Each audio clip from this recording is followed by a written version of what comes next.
From the mist-laced cliffs of Big Sur to the sun-bleached ghost towns of the Mojave, California, is more than just golden beaches and star-studded dreams. Beneath its dazzling surface lies a darker current, one of forgotten hauntings, restless souls, and stories that never made it into the guidebooks.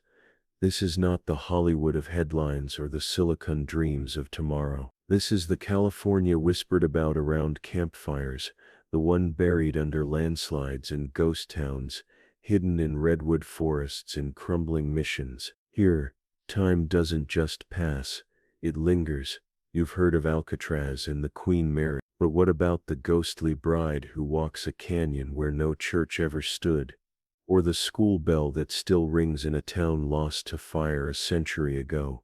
Tonight, we peel back the glossy postcard and step into the shadows. Some of these tales were born in blood, others in sorrow. All of them refuse to die. So lock your doors, dim the lights, and follow me through the twisted, haunted heart of the Golden State. These are the 12 scariest little-known ghost legends of California. Legend N1, the Phantom Mailman of Death Valley Junction. They say out here, the desert doesn't forget, and neither does he. In the ghostly stillness of Death Valley Junction, where the sun sears by day and the silence howls by night, an old legend persists about a man in faded postal blues. They call him the Phantom Mailman, and he's been delivering letters long after his own name was lost to time.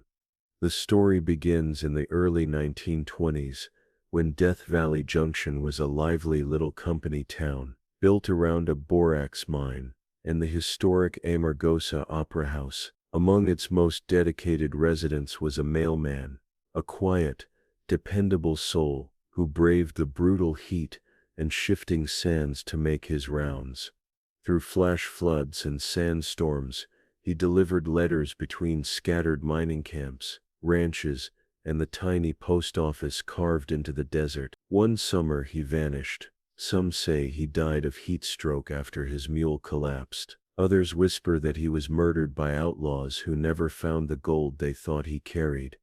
But the mailbags were never found, and the letters he was carrying never arrived. That's when the sightings began. A traveler resting near the old opera house swore he saw a man trudging across the salt flats at dusk, dragging a canvas mail sack, his uniform dusty but intact. He waved, but the man never looked up, just walked straight into the haze and vanished. Years later, a nighttime photographer caught what he thought was a long exposure blur. But when he developed the film, there was the mailman, clearly outlined, staring toward the camera with empty eyes. Locals speak of the soft jingle of mule harnesses at night, and of envelopes that appear in old postboxes addressed to the dead, letters written in a hand no one recognizes. Some believe he's trying to finish his final route, unable to rest until every letter is delivered. Others think he's warning travelers to turn back, away from whatever dark fate claimed him. Skeptics chalk it up to hallucinations, tricks of heat and shadow. But the desert is a strange keeper of secrets, and many who scoff end up unsettled after camping near the ruin. Today the Amargosa Opera House still stands, and some visitors leave a stamped envelope behind, just in case the mailman comes calling. And if you're ever crossing the valley alone, and hear slow, steady footsteps behind you where there should be none, don't turn around. He might be following your trail. Still searching, still delivering, forever lost in the dust. Legend 2, the Whispering Widow of Turnbull Canyon. Don't follow the voices, they say. That's how she finds you. Just east of Los Angeles, nestled in the Puente Hills, lies a place whispered about in hushed tones by hikers and locals alike. Turnbull Canyon.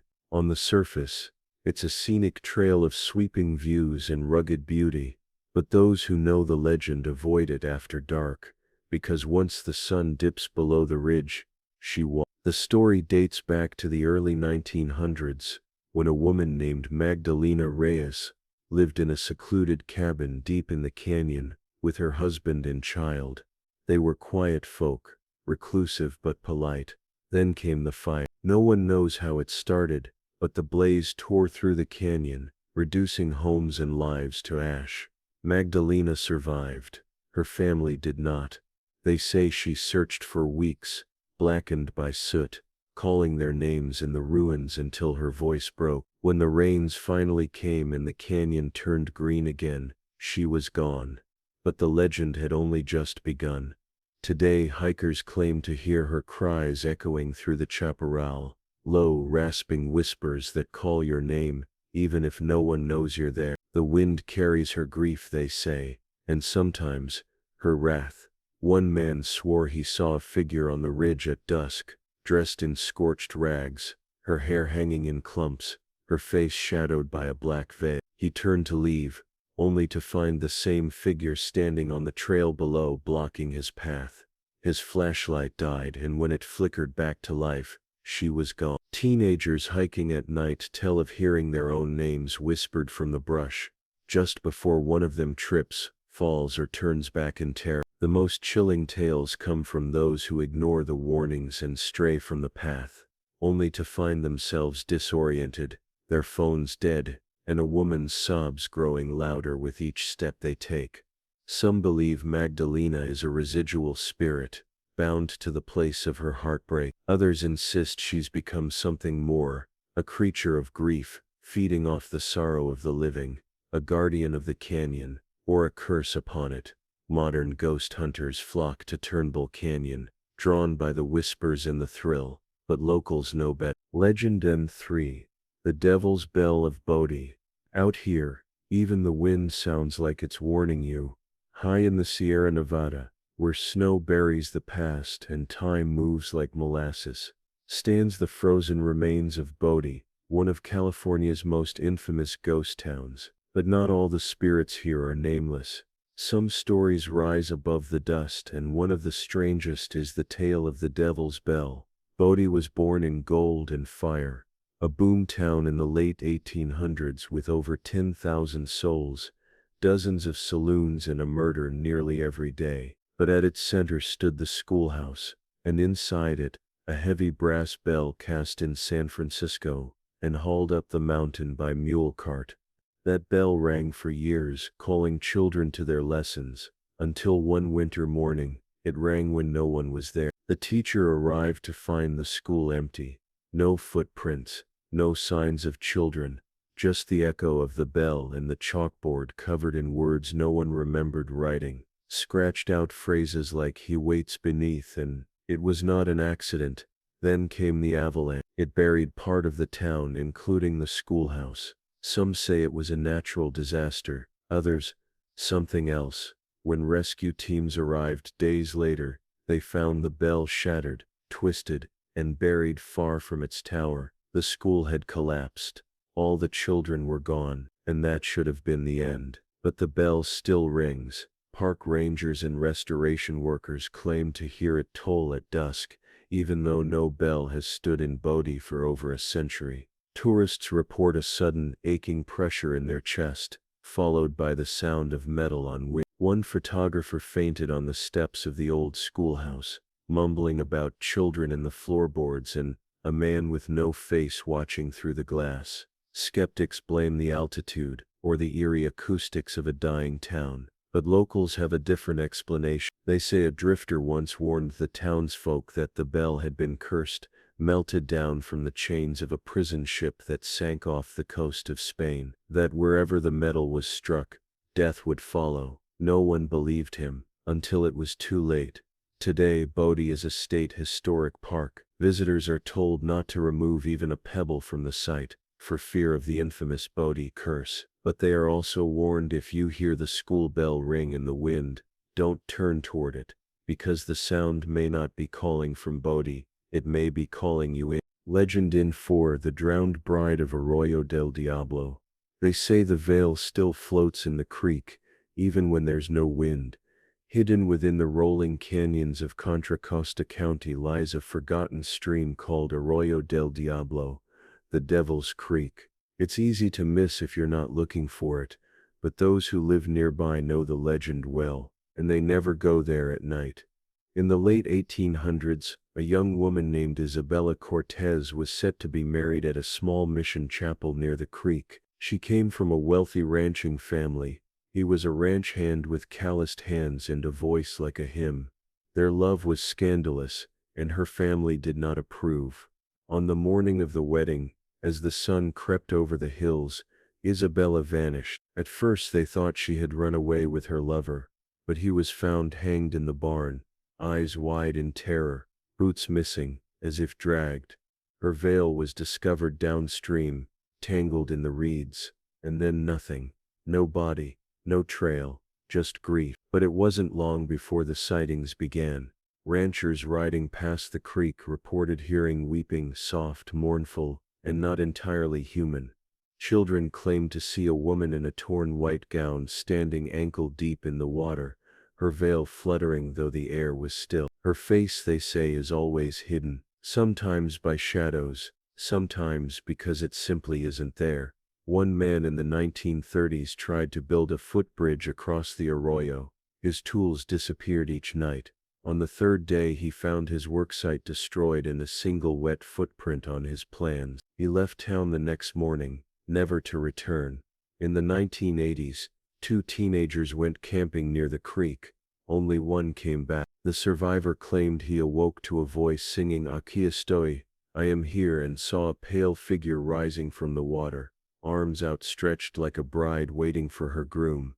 His friend's body was never found, only the ring he had brought to propose, resting on a dry stone at the creek's edge. Skeptics blame it on ghost stories and the danger of local flash floods, but some believe Isabella was murdered by her own family, her spirit now bound to the creek where her love was taken, cursed to search for him beneath moonlit waters. Today, a rusted sign marks the trailhead to Arroyo del Diablo. Hikers sometimes leave white flowers or silver coins near the water, but they never linger, because if the bride sees you watching, she might think you're the one she lost, and she's waited long enough. Legend on 5. The Screaming Tunnel of Santa Paula. Some tunnels echo traffic. Others echo something worse. In the citrus-sweet hills of Ventura County, outside the quiet town of Santa Paula, there lies a crumbling tunnel carved into the stone like a wound. Drivers call it the Screaming Tunnel. And for good reason. Beneath its weathered arch, something waits.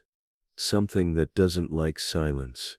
The story begins in the 1920s, when the tunnel was part of a narrow farm road winding through lemon groves and ranch lands. One night, a fire broke out on a nearby property. A young farm girl, trapped in the blaze, ran blindly through the fields, her clothes ablaze, her screams tearing the night apart. She made it to the tunnel, but not through it. Locals found nothing but scorched grass and a patch of soot near the tunnel's mouth. Her name was never released. Her family moved away, and the tunnel, it never forgot. Since then, drivers and hikers have reported hearing a woman's scream erupt from the tunnel without warning, piercing, sudden, and impossible to ignore. Some say it comes from deep underground. Others claim it's as if someone is standing right behind them. One man, a mechanic returning from a late-night call, stalled inside the tunnel when his headlights flickered out. He reached for his phone. That's when he heard her screaming, as if she were on fire again. He ran. His truck restarted itself the next morning. Teenagers dare each other to walk through the tunnel at midnight, claiming that if you strike a match or flick a lighter inside, the flame will instantly go out, and you'll hear her final scream just once from the wall. Skeptics say it's just acoustics, wind patterns, or a bad story that caught on. But there are odd details they can't explain. The plants near the tunnel's mouth never grow back. Tires melt more quickly when parked nearby. One firefighter, long retired, swore he saw a girl's face in the smoke during a brush fire, eyes wide, mouth open. Today the tunnel remains unmarked. Locals still avoid it after dusk, and those who've heard the screams say it's not just sound, it's sorrow in its rawest form, as if time hiccuped and the fire never really stopped. And if you ever find yourself there, standing beneath its low ceiling and feeling the hair rise on your arms, don't light a match, because she remembers the fire, and she might think you brought it back. Legend and 6. The Shadow of Devil's Gate Dam. It doesn't watch from the shadows, it is the shadow. Tucked between Pasadena and La Cañada Flintridge, shrouded in brush and jagged rock, lies Devil's Gate Dam, a place where the Arroyo Seco narrows into a stony throat, and the wind never quite moves right. It's named for the horned shape carved into the canyon wall, but the real danger isn't the rocks, it's what moves beneath them. The legend begins with native Tonga tribes, who warned of a dark energy in the gorge, a spiritual choke point where the world of the living grew thin. Centuries later, explorers felt the same unease, but it wasn't until the 1940s that the stories grew teeth. Enter Jack Parsons, rocket scientist, occultist, and co-founder of Jet Propulsion Laboratory. He performed ritual ceremonies at the dam, attempting to open a portal to other dimensions. Some believe he succeeded, others think he let something out. That's when the disappearances started. In the 1950s, children went missing without struggle, without trace. Police scoured the dam and nearby trails, but found only one thing in common. All had last been seen near the mouth of the arroyo. One boy's backpack was found there, perfectly clean, folded as if by careful hands. His shoes were placed side by side, pointing into the tunnel. Since then, hikers have reported feeling watched, even in daylight. Shadows stretch too far, footsteps echo behind them when no one is there. Some say a figure appears near the dam, a tall, thin silhouette, darker than the night itself. It doesn't move until you blink. One night in 1992, a group of paranormal investigators set up thermal cameras. What they captured was never released in full, but a technician later confessed, "We weren't alone, and it knew our names." The Church of Satan once held vigils at the site. Local teenagers claim to hear whispers in the tunnel, words not in any language they know. Psychics describe the place as a spiritual wound, a rift that was opened and never healed. Skeptics point to the dam's acoustics and the long shadows cast by its brutalist design, but even they admit something feels off there. Today, Devil's Gate Dam is a public park. People jog past it, children play nearby, but no one stays long. And if you ever walk beneath its arch and feel the air grow colder, or see a shadow move where none should, just keep walking, because whatever Parsons called through the gate may still be there, and it's waiting. Legend in 7. The Candle Woman of Las Trampas Woods. They say if you see her flame, it's already too late. In the hills above San Ramon, where the wind whispers through twisted oaks and the stars blink just a little dimmer, lies a forest known to locals as Las Trampas, the Traps. It's a place of steep canyons and hidden trails where more than one hiker has gone missing. But the most enduring tale is of the Candle Woman, a ghost seen only by those who are truly lost.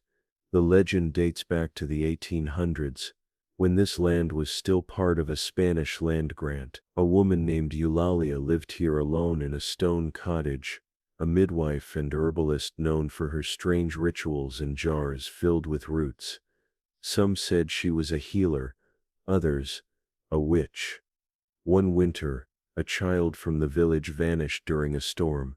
They searched for days, then they found him barely alive, huddled in Eulalia's cottage. She claimed she had found him on the trail and saved him from exposure, but the villagers didn't believe her.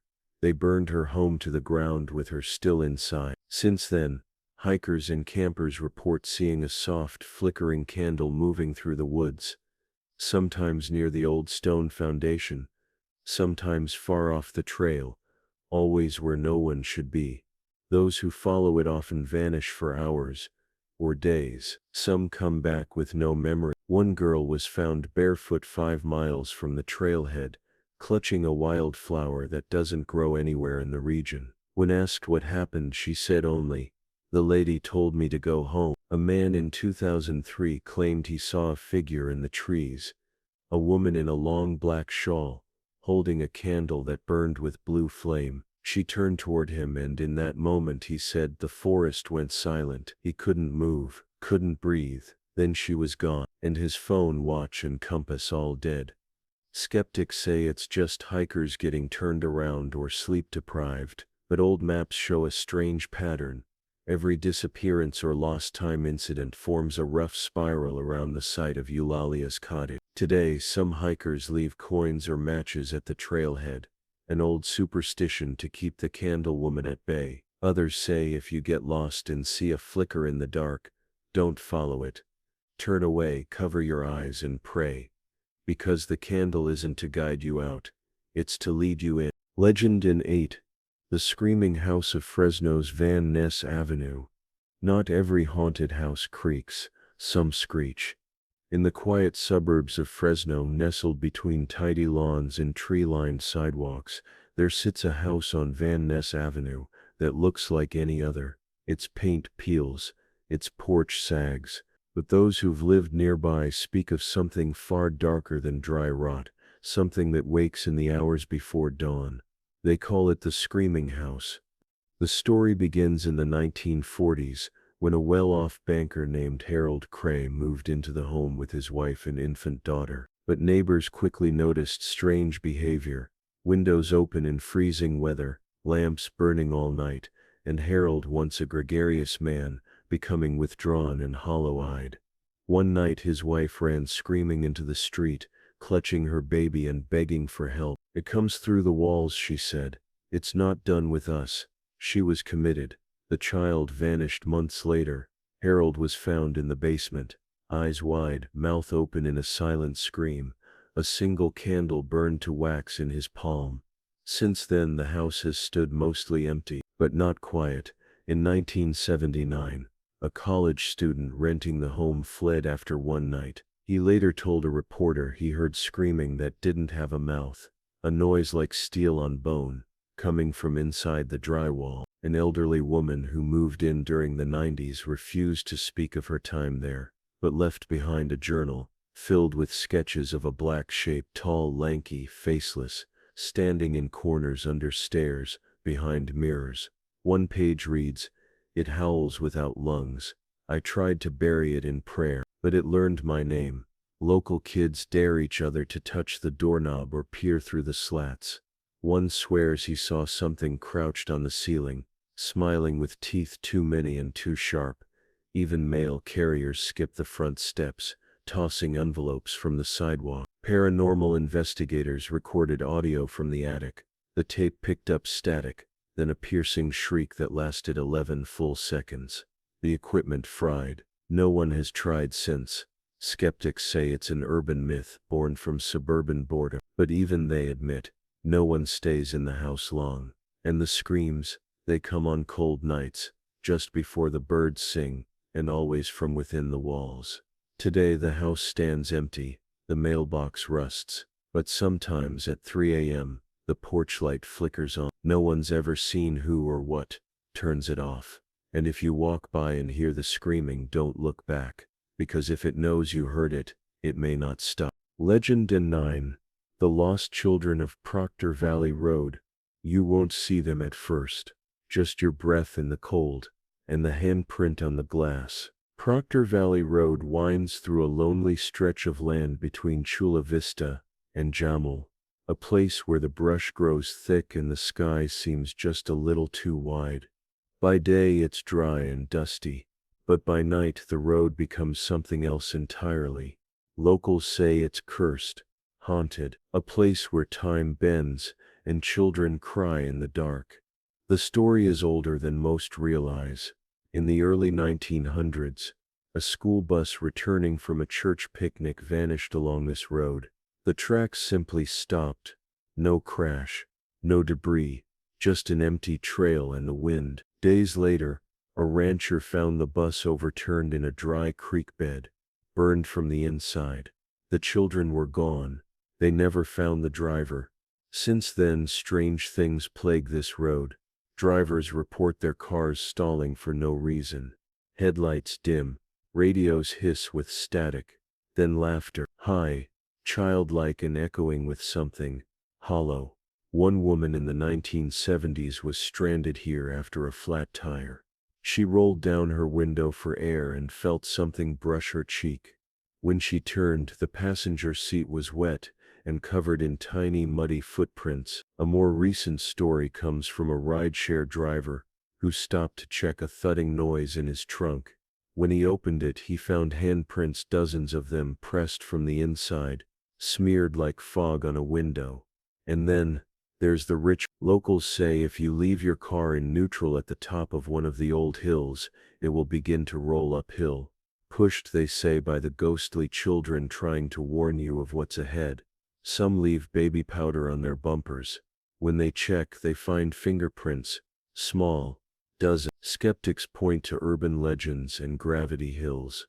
But the stories don't stop. Some believe the land itself is cursed, poisoned by ancient violence, or twisted by grief. Others think the children were never lost, only taken. Today the road remains open, but few locals drive it after sundown. Those who do often bring a toy, left near a rusted mile marker, a peace offering. Because once you hear them, once you feel them, you carry a part of Proctor Valley with you. And sometimes, they follow. Legend on 110, the Bleeding Chapel of Shandon. Some buildings crumble with time, others bleed it.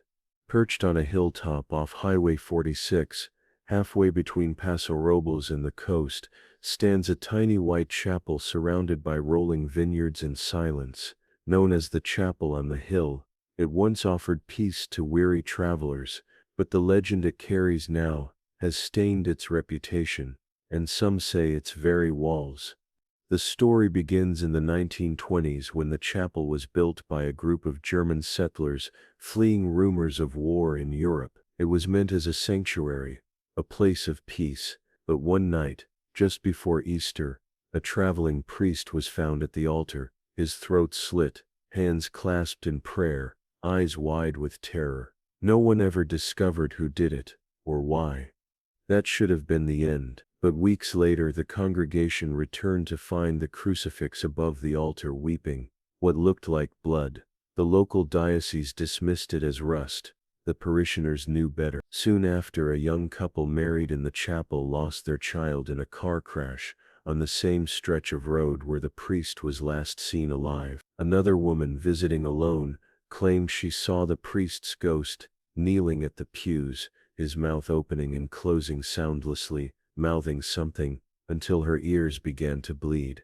Since then the legend has grown, the Bleeding Chapel, a cursed place disguised as holy ground. Visitors report cold spots in summer, sudden nausea, and deep unease when standing at the altar. A local photographer who stayed overnight woke to find the words "Repent" scratched across his car hood on the inside. In 2004, a storm shattered one of the stained glass windows, and a red stain appeared on the white wall beneath it. Rain couldn't wash it away, neither could bleach.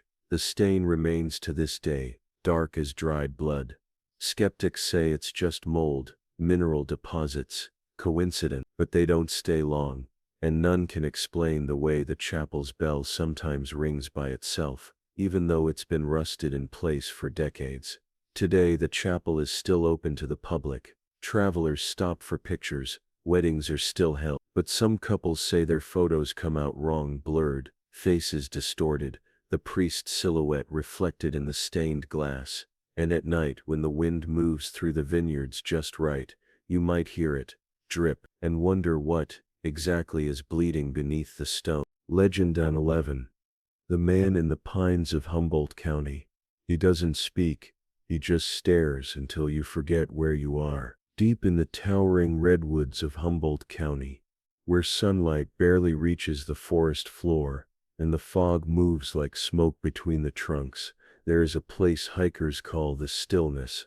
No birds, no wind, just the oppressive hush of ancient trees and something watching. They speak of the man in the pines, a figure seen standing motionless in the distance, always at the edge of vision, wearing clothes from another century, a black coat, a brimmed hat, no face, just a shimmer where his features should be.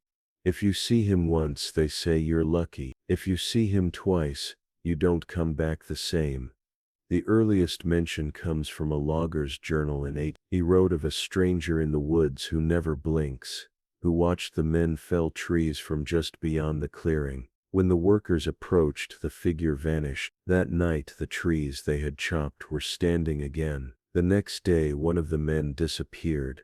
More reports followed. A hiker in 1964 emerged from the woods barefoot, his pack gone, muttering about a man who asked no questions but knew my sins. He never spoke again. In 1988, a camper vanished for 5 days and was found wandering near Willow Creek. He'd carved dozens of strange spiral symbols into his own arms. When asked what happened, he whispered, "He walks between the rings. The pines bow to him." Some believe the man in the pines is a guardian spirit, punishing those who disrespect the forest. Others think he's something older, something from before the redwoods grew, a spirit bound to the land that has forgotten mercy. Cryptid researchers point to missing persons cases in the region, citing an unusually high number of disappearances within a small radius. A park ranger once followed footprints that led in a perfect circle around his own camp,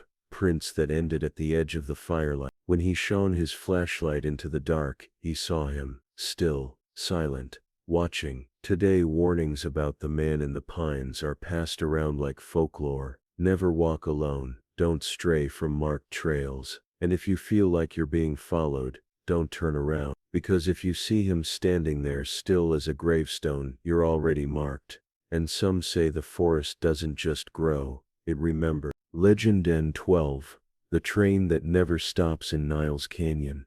It howls around the bend just before midnight, but never arrives. Winding through the sun-scorched hills between Fremont and Sunol, lies Niles Canyon, a place known for its quiet charm, its winding roads, and its eerie silence after dark. But locals know that once a year, that silence is shattered by the sound of a train no one can see. They call it the Phantom Train of Niles Canyon, a steam engine that never stops, never slows, and carries only one passenger, a woman in white. The legend begins in the early night. A bride-to-be was traveling to her wedding in Sunol when the train derailed during a storm. The wreck was devastating. Most of the passengers survived, but the bride was thrown from the car, her body never found. Her fiancé waited at the altar until dawn, not knowing she was already lost. Since then, every February 28th on the anniversary of the crash, residents report the unmistakable sound of a steam whistle, echoing down the canyon. Those near the old tracks say they feel the ground tremble, hear metal on metal, and catch glimpses of flickering lights between the trees. Some even say they've seen her, a lone woman in a wedding dress, walking the tracks, her face hidden by a veil. She holds a lantern and stares as if searching for someone until she vanishes into thin air. Just as the ghostly train rushes by, wind and sound but no engine. A family camping nearby once claimed their clocks froze at exactly 11:57 p.m. That same night their daughter awoke screaming, saying a woman was asking where the chapel was. The tent flap hadn't been opened, but a faint trail of soot crossed the grass. Paranormal groups have tried to record the event, but cameras fail, batteries drain, and audio captures only static punctuated by a distant whistle and the thrum of invisible wheels. Skeptics say it's coincidence, imagination, or lingering trauma from the actual crash. But train historians confirm the rail line did suffer a deadly derailment, and that a bride was indeed among the missing. Today the canyon draws thrill seekers and ghost hunters each February, but few stay long after sunset, because even if the train can't be seen, it can be heard. And some believe that one day, it may finally stop, and when it does, she won't be alone anymore.